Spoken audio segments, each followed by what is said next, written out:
Hello, good morning friends. Subject ચાલે છે accounting 1 chapter professional person. એક પાર્ટનર સોરી એક પેટી હોય, બે પાર્ટનર હોય એવા આપણે બધા સમ જોયા, પણ આમાં ત્રણ પાર્ટનર છે તો ત્રણ કેપિટલ અકાઉન્ટ આવે. તો question number 8,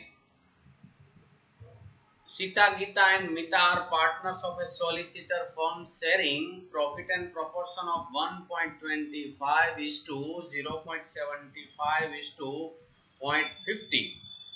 The trial balance of the firm as on 31st March 2010 is as under: debit balance, rent 10,000, office expenses 30,000, books 40,000, telephone rent 50,000, drawing 60,000, other expenses 70,000, furniture 80,000, motor car expense 90,000, salary 1 lakh, debtors for fees 1 lakh 10,000, motor car expense 1 lakh 20,000, and cash and bank balance 1 lakh 80,000.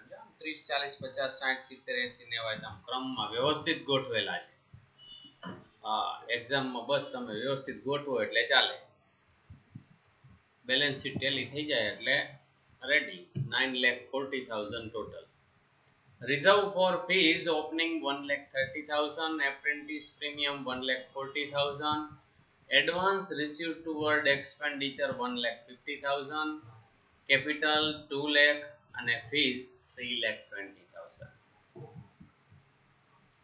Additional information માં apprentice premium is 4 years from 1/4/2006. 1/4/2006 થી 4 વર્ષનું ભરેલું છે. Rupees 10,000 spent for clients is included in office expense. Work in progress rupees 60,000 અને incomplete work કહેવાય. એનું બીજું નામ work in progress. Drawing of Sita, Geeta and Mita is in ratio of 3:2:1. Drawing આપણને આપેલો છે, અહીંયા ડેબિટ સાઈડ આપેલો હોય ડ્રોઈંગ, આને આપણે ડિસ્ટ્રીબ્યુટ કરવાનો થશે 3:2:1 માં. Capital of each partner is in ratio of profit sharing proportion. આ જે profit sharing proportion આપેલો છે એ જ એનો કેપિટલનો રેશિયો છે. Depreciate motor car 25%, furniture 10% and books at 5%. ચાલો તો પ્રોફિટ એન્ડ લોસ અકાઉન્ટ અને બેલેન્સ શીટ પહેલા જ ક્રેડિટ બેલેન્સ થી સ્ટાર્ટ કરીએ છીએ. Reserve four fees credit side આપણે P&L માં લખવાનું હોય 1,30,000. એપ્રેન્ટિસ પ્રીમિયમ તો એ P&L ક્રેડિટ ઇન્કમ કહેવાય. ઇનર કોલમમાં 1,40,000. એની વર્કિંગ નોટ અહીંયા બતાવું છું. એપ્રેન્ટિસ પ્રીમિયમ તમે પણ લખી લેજો.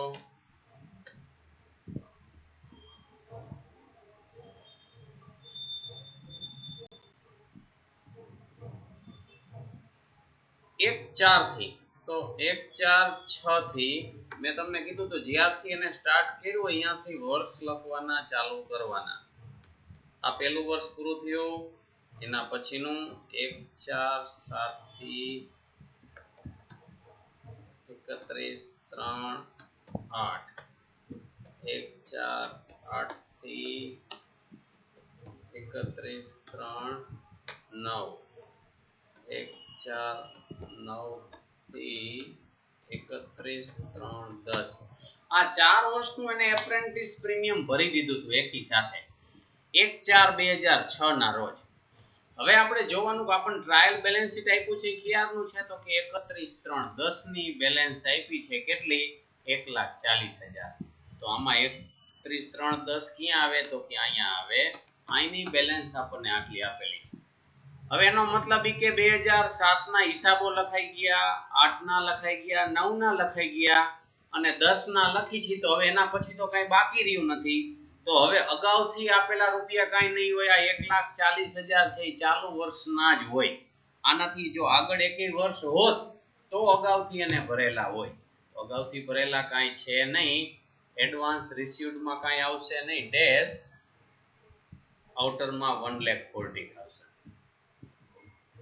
Advance receive toward expenditure 1,50,000 advance હોય તો લાયબિલિટી સાઈડ લખાય 1,50,000. એડજસ્ટમેન્ટ છે ઇનર કોલમમાં રાખજો, આટલામાં ટીક માર્ક કરી નાખજો.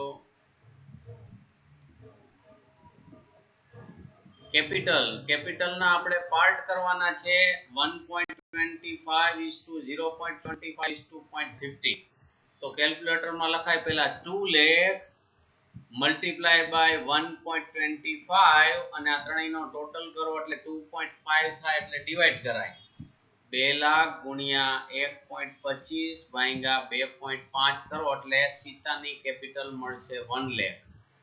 એવી જ રીતે ગીતાનો પાર્ટ 60,000 અને મિતાની 40,000.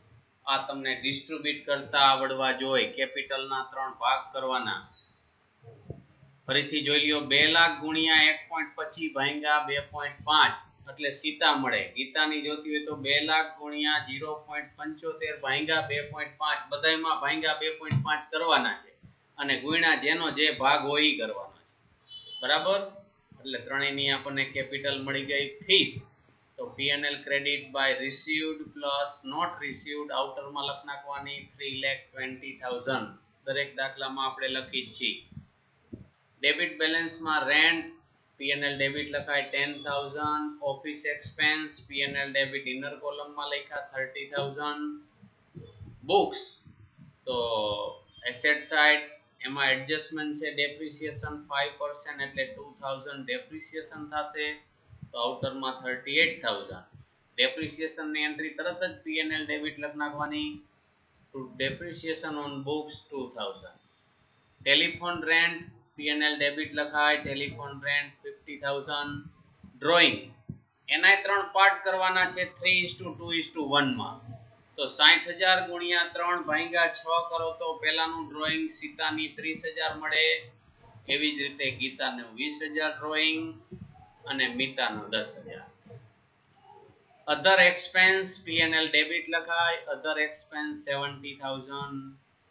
ફર્નિચર એસેટ્સ કહેવાય. એસેટ સાઇડ ઇનર કોલમમાં 80,000 માઇનસ ડેપ્રિસિએશન 10% કરો તો 8,000 આઉટર 72,000. એડજસ્ટમેન્ટ હોય એની એન્ટ્રી ભૂલવાની નહીં. P&L debit to depreciation on furniture 8,000. Motor car expense P&L debit લખાય motor car expense 90,000. Salary P&L debit લખાય 1 લાખ. ડેટર્સ ફોર ફીસ આની 4 એન્ટ્રી આવે તો પહેલા તો અહીંયા નોટ રિસીવ્ડ ની જગ્યાએ 1,10,000 લખી નખાય એટલે તમને રિસીવ્ડ મળી જાય 2,10,000. અને એની સેકન્ડ એન્ટ્રી આવશે reserve for not received fees. પહેલી જ એન્ટ્રી મેં લખેલી છે 1,10,000.